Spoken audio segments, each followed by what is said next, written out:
ఎడారిలో సెలయేర్లు జూన్ 7వ తేదీ. రాత్రియందు కీర్తనలు పాడుటకు ప్రేరేపించుచు నన్ను సృజించిన దేవుడు ఎక్కడనున్నాడు.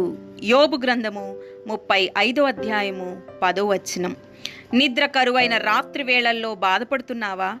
వేడెక్కిన దిండు మీద అటు ఇటు పొరలాడుతూ తూర్పు తెలవారడం చూస్తున్నావా? దేవుని ఆత్మను అర్థించు.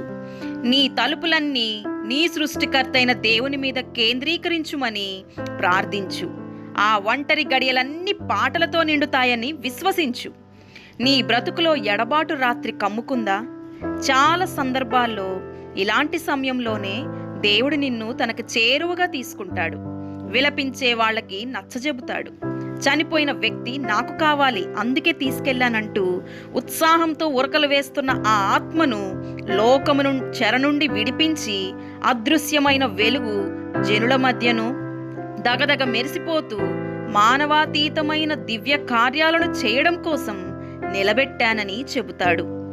ఈ విషయం ఎడబాటు దుఃఖాన్ని అనుభవిస్తున్న వాళ్ళకి అవగతమైతే అదే కదా విజయగీతాలకు నాంది. నిరుత్సాహం, ఓడిపోతానని భయం, లేక ఓటమి చీకట్లై నీ బ్రతుకుని అలుముకున్నాయా? నిన్నెవ్వరూ అర్థం చేసుకోరు. స్నేహితులు నిష్ఠూరాలు వేస్తారు. అయితే నీ సృష్టికర్త నీ చెంతకి వస్తాడు. నీ నోటికి ఒక పాటనిస్తాడు. అది ఆశాగీతం.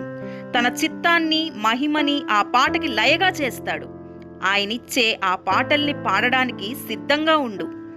ఆ రాత్రి వచ్చి పడింది, వెలుగు సమసిపోయింది అంటూ చతికిలబడి చేతులు ముడుచుకుందామా? సంధ్యాకాంతి సాగిపోయింది.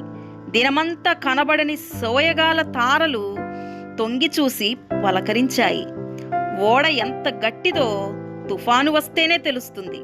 సువార్త ఎంత లోతుగా వేరు తన్నిందో క్రైస్తవుడికి భరించరాని కష్టాలు వచ్చినప్పుడే తెలుస్తుంది. రాత్రిలో కీర్తనలు పాడడానికి దేవుడు ప్రేరేపించాలంటే ముందుగా రాత్రి రావాలి గదా.